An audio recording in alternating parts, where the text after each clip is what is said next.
Good morning মৰমৰ ছাত্ৰ ছাত্ৰীসকল আজি মই 10মান শ্ৰেণীৰ সমাজ বিজ্ঞান বিষয়ৰ ৰাজনীতি খণ্ডৰ আৰু এটা নতুন পাঠ আৰম্ভ কৰিম। পাঠটিৰ নাম হ'ল আন্তৰ্জাতিক সংস্থা, ৰাষ্ট্ৰসংঘ আৰু অন্যান্য।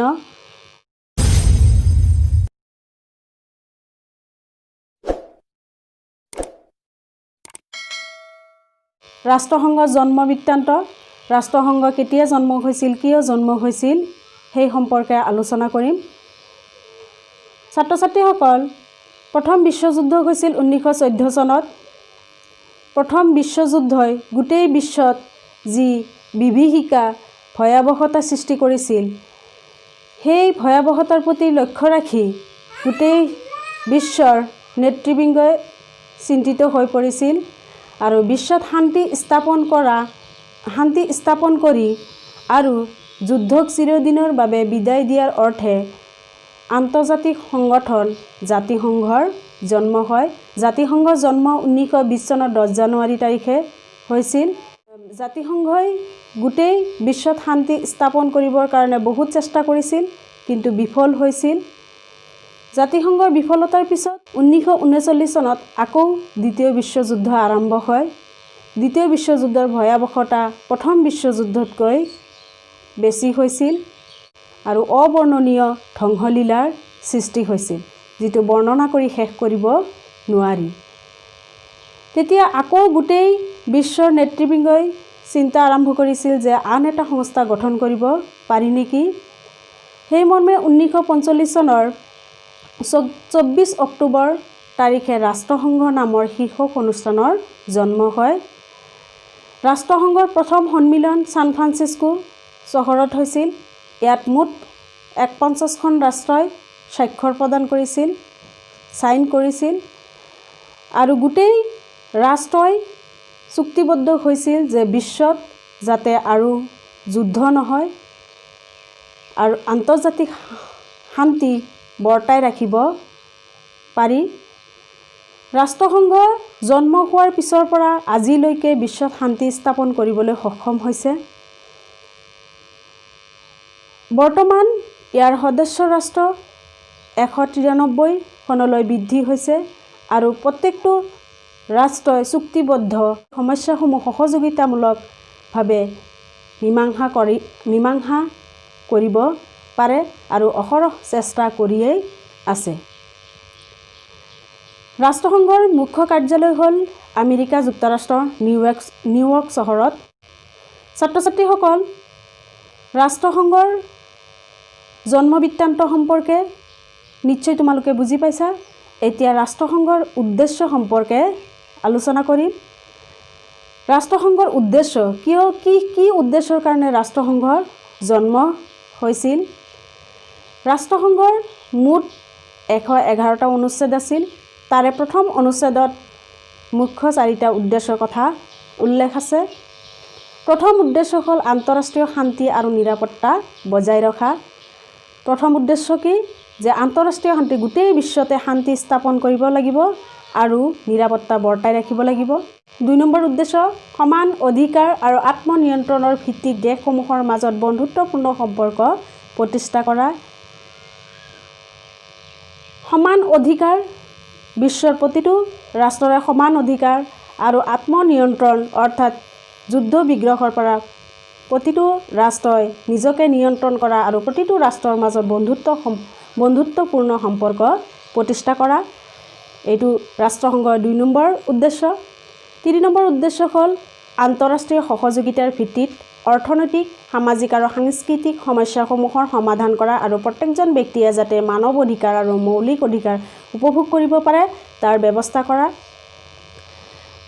3 নম্বৰ উদ্দেশ্যত আন্তঃৰাষ্ট্ৰীয় সহযোগিতাৰ ভিত্তিত যে প্ৰতিটো ৰাষ্ট্ৰই কি কৰিব লাগিব, সহযোগিতাৰ ভিত্তিত অৰ্থনৈতিক, সামাজিক আৰু সাংস্কৃতিক যি সমস্যাৰ সৃষ্টি হয়, যি বিবাদৰ সৃষ্টি হয়, সেই বিবাদসমূহ প্ৰতিটো ৰাষ্ট্ৰই সহযোগিতামূলকভাৱে সমাধান কৰিব লাগিব আৰু প্ৰতিটো ৰাষ্ট্ৰৰে ব্যক্তিয়ে যাতে নিজৰ অধিকাৰ আৰু মৌলিক অধিকাৰসমূহ উপভোগ কৰিব পাৰে তাৰ ব্যৱস্থা কৰিব লাগিব ৰাষ্ট্ৰসংঘই।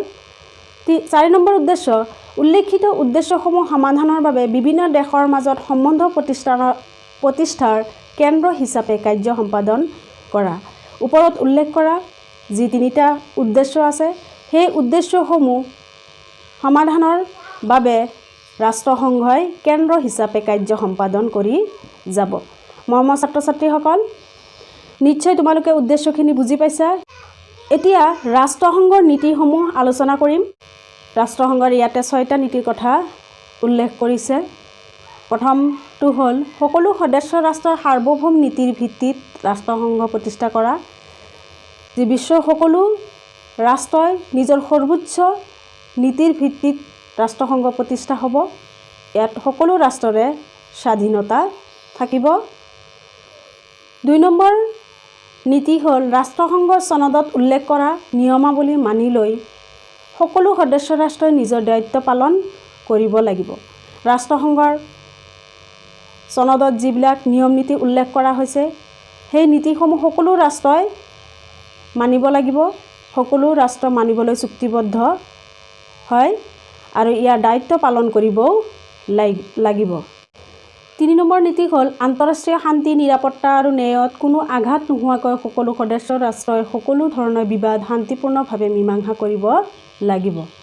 3 নম্বৰ নীতিটোত কৈছে যে বিশ্বত যি সমস্যাৰ সৃষ্টি হয়, বিবাদৰ সৃষ্টি হয়, সেই বিবাদসমূহ প্ৰতিটো ৰাষ্ট্ৰৰ মাজত সহযোগিতামূলকভাৱে আলোচনাৰ মাধ্যমত বিবাদসমূহ মীমাংসা কৰিব লাগিব আৰু কোনো ৰাষ্ট্ৰই বেলেগ ৰাষ্ট্ৰৰ ন্যায়ত আঘাত কৰিব নোৱাৰিব।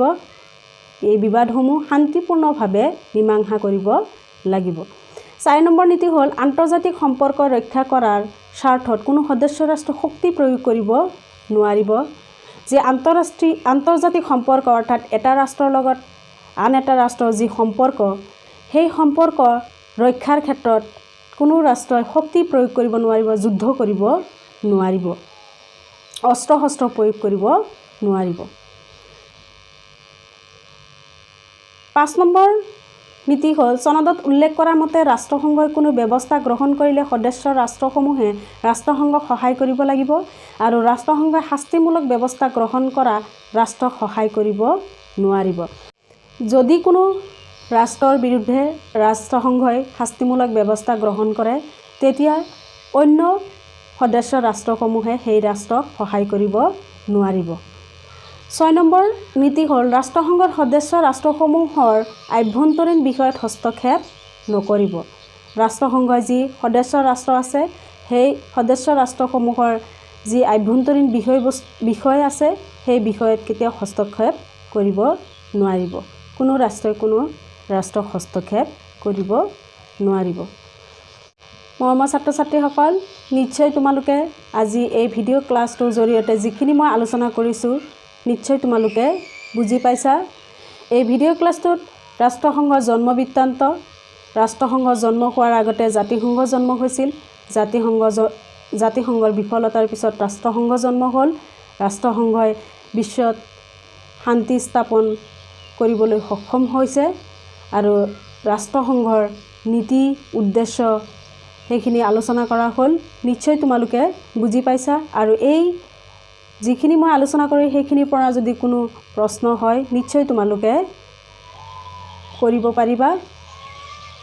আশা কৰোঁ যদি তোমালোকে কিবা অসুবিধা পাইছা নিশ্চয় তোমালোকে কমেণ্ট কৰি জনাবা। ধন্যবাদ।